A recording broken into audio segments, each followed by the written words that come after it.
Mesdames et messieurs, bonjour, il est l'heure de votre journal de 15 heures, le journal au français. Voici les titres de cet après-midi. La Ligue arabe soutient la candidature de Mahmoud Ali Youssouf à la présidence de la Commission de l'Union africaine.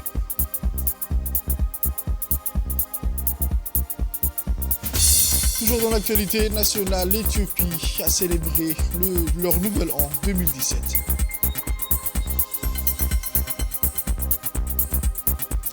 Aux actualités internationales, au Moyen-Orient, de nouvelles attaques israéliennes font au moins 7 morts à Gaza. Les détails dans ce journal de 15 heures. Le journal au complet à présent, mesdames et messieurs. Je vous le disais dans les titres, le Conseil de la Ligue des États arabes au niveau des ministres des Affaires étrangères lors de sa session ordinaire qui s'est tenue hier matin, mardi 10 septembre 2024, au siège du secrétariat général de la Ligue des États arabes a pris une décision unanime de soutenir le candidat de notre pays, Djibouti, aux élections à la présidence de la Commission de l'Union africaine, M. Mahmoud Ali Youssouf, ministre des Affaires étrangères et de la coopération internationale et porte-parole officielle du gouvernement en février 2025 prochain. Le Conseil des ministres arabes des Affaires étrangères a également exhorté tous les États membres de la Ligue arabe à déployer tous les efforts possibles pour soutenir le candidat de notre pays, Djibouti, à conquérir cette position continentale importante à travers ses relations bilatérales et ses contacts avec les États membres de l'Union africaine. À la lumière de la décision si importante du Conseil des ministres et des ministres arabes des Affaires étrangères, notre pays s'adresse au secrétariat général de la Ligue des États arabes et à tous les membres de la Ligue arabe avec ses sincères remerciements et sa gratitude pour le soutien continu et inconditionnel à notre pays. Djibouti leur promettant que si notre pays remporte cette importante position continentale, il la mettra au service du renforcement des relations arabo-africaines sur tous les plans. Question d'intérêt commun sur les scènes régionales et internationales dans l'intérêt de la sécurité, du développement et du développement des régions arabes et africaines. Autre actualité mentionnée dans les titres, l'ambassade éthiopienne à Djibouti, en collaboration avec les autorités djiboutiennes, a organisé la célébration du Nouvel An éthiopien qui a eu lieu au DMP près du navire MV Gambela, au quai. Le calendrier éthiopien, également appelé Gez, a 7 à 8 ans de retard sur le calendrier grégorien. La principale raison de cette différence est que le calendrier éthiopien place la naissance de Jésus en 7 avant Jésus-Christ, avant le prophète Isa pour les musulmans et Jésus-Christ pour les chrétiens. Il commence son décompte à partir de ce moment. L'Éthiopie célèbre donc en 2017. L'année commence le 11 septembre et contient 12 mois de 30 et un 13e du 5 au 6 jours, grande période de fête.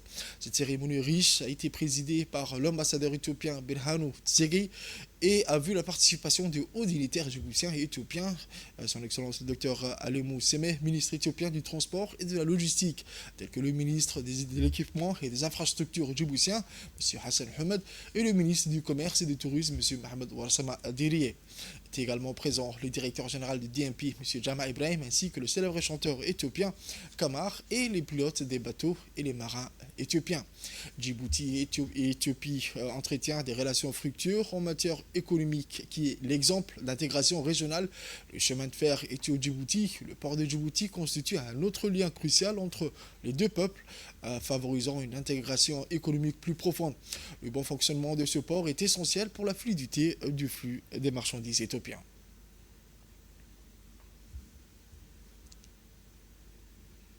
Place au discours à présent où l'ambassadeur éthiopien a indiqué que l'année 2016 a connu de nombreux développements en Éthiopie, tels que la finalisation du grand barrage de la Renaissance éthiopienne, le nouveau développement du corridor de la ville, la réforme économique nouvellement appliquée, le rendement des produits agricoles et l'afflux des touristes avec le nouveau site.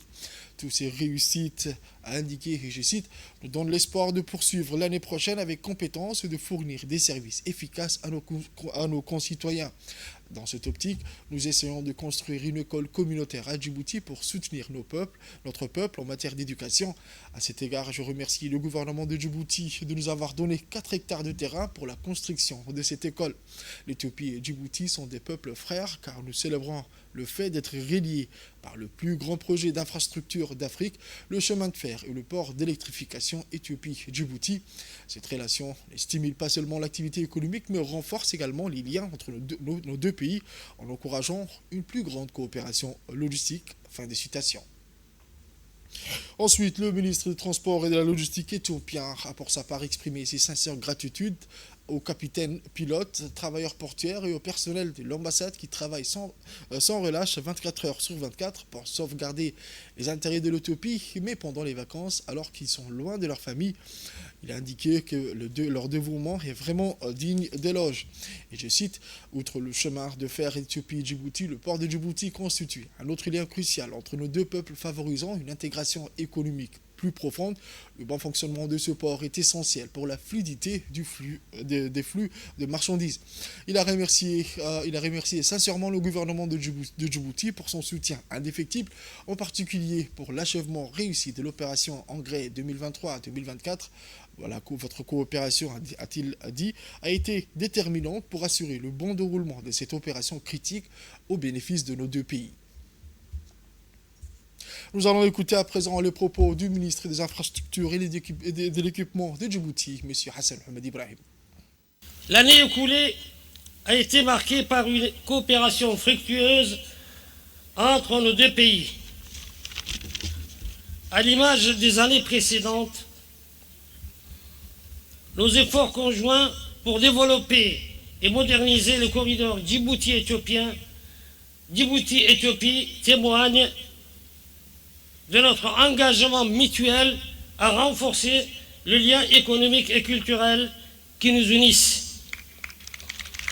Ces projets ambitieux est un exemple de ce que nous pouvons accomplir ensemble lorsque nous unissons nos forces pour le bien-être de nos peuples, pour poursuivre nos efforts pour assurer la paix et la stabilité dans notre région, car elles sont essentielles à notre développement commun. La paix est le socle sur lequel nous pouvons bâtir un avenir prospère pour les deux nations. Je suis convaincu que grâce à notre engagement et à notre détermination, nous continuerons à progresser sur la voie du développement. Cela garantira non seulement le bonheur et la prospérité de nos populations, mais contribuera également à l'intégration économique de toute la région.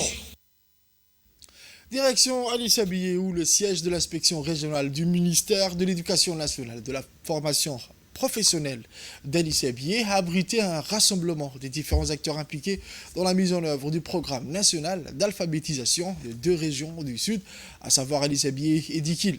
Notons que le programme national d'alphabétisation dure depuis 7 bonnes années. Il est mis en œuvre par l'Union nationale des femmes djiboutiennes avec l'appui du ministère des Affaires sociales et des Solidarités, mais aussi du MENFOP. Cet atelier de réflexion sur l'amélioration du contenu du programme national d'alphabétisation a regroupé la préfète par intérim de la région, Mme Saïda Ouabri Assoué, le coordinateur de ce dit programme au sein de l'UNFD, M. Abdullah Omar Ibrahim, les inspecteurs régionaux du Sud, M. Mohamed Aden Guelle, de l'inspection d'Addis Abeba et Hafid Nasser de celle d'Idikil, les conseillers pédagogiques qui encadrent les alphabétiseurs concernés. Son objectif est d'identifier les défis à relever et de recueillir les suggestions et les recommandations portant sur plusieurs thématiques relatives au programme national d'alphabétisation. Le but de cette table ronde sera bien entendu de mener une réflexion sur le PNA, sa mise en œuvre, les points forts, mais également d'achoppement ainsi que les voies et moyens d'améliorer sa gestion, ses contenus, son impact social et économique. Il rassemblera évidemment des représentants de l'ensemble des acteurs du PNA, qu'il s'agisse des hauts responsables, des gestionnaires techniques et financiers, des gestionnaires pédagogiques, les enseignants, directeurs, conseillers pédagogiques et inspecteurs. La première, c'est bien entendu marquer l'événement à l'instar des peuples du monde sur le thème proposé par l'UNESCO, promouvoir l'éducation multilingue, l'alphabétisation pour la compréhension mutuelle et la paix. On écoute les dires de Madame la préfète adjointe de la région d'Addis Abeba. Aujourd'hui, dans le cadre de la célébration de la journée internationale de l'alphabétisation, qui est, comme l'a dit le coordinateur, à sa 7e rentrée.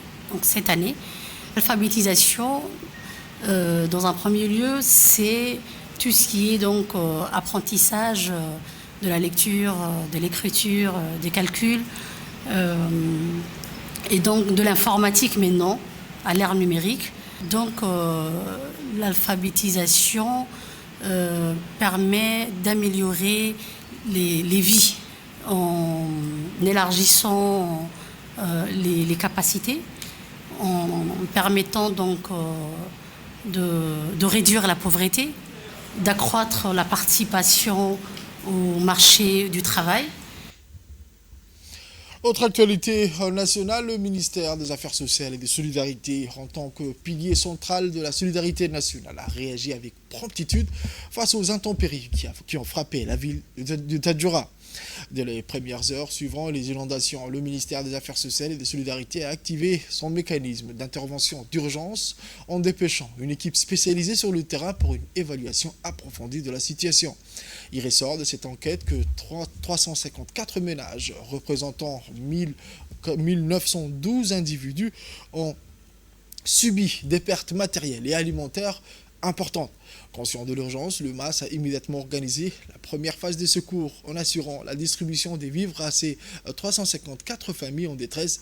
Cette réponse s'inscrit dans une stratégie plus large visant à renforcer la résilience des populations face au choc climatique. Le gouvernement, sous la direction de son Excellence, le président de la République, place la solidarité et la protection des plus vulnérables au cœur de son action publique. Dans ce cadre, le MAS, en tant que coordinateur national de l'aide humanitaire, agit en synergie avec les autres institutions pour garantir une assistance continue et durable. Au-delà de l'aide immédiate, le MAS prépare le déploiement de kits de première nécessité, mais s'engage également, conformément à sa stratégie nationale de la protection, à mettre en place des mécanismes de réponse face au choc.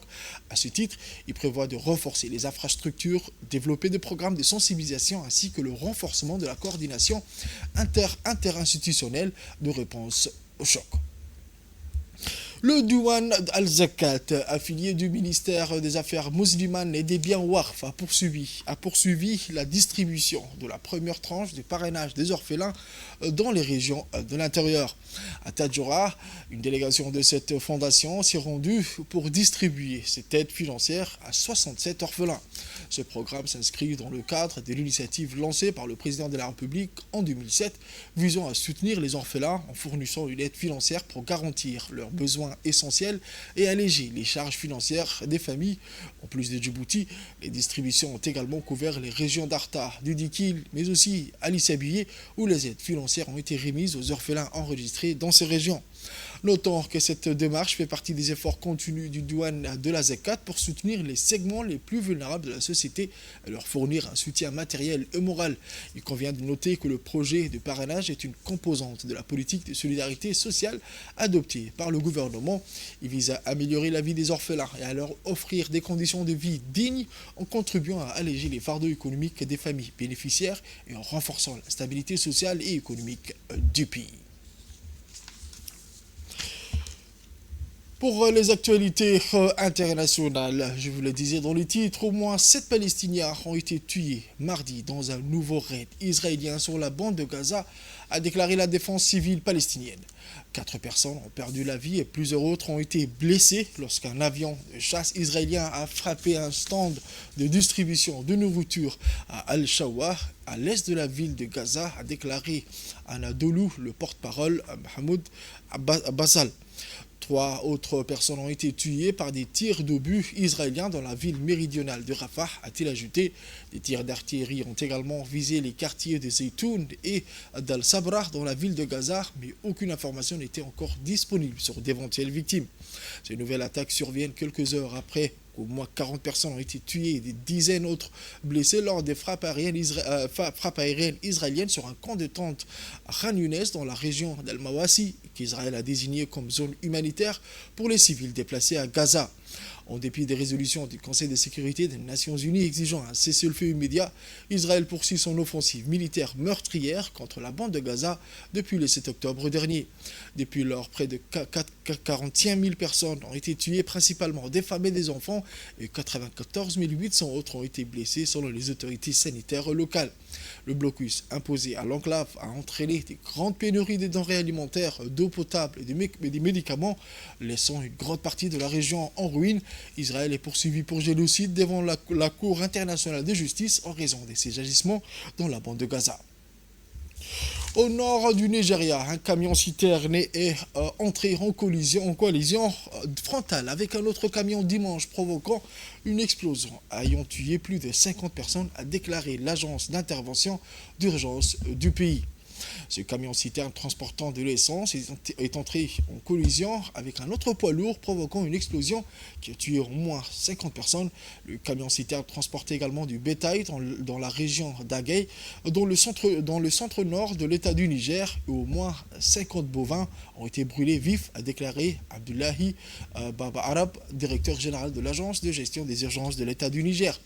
En l'absence d'un système ferroviaire efficace pour le transport des marchandises, les accidents mortels de camions sont fréquents sur la plupart des routes principales du Nigeria, le pays le plus peuplé d'Afrique.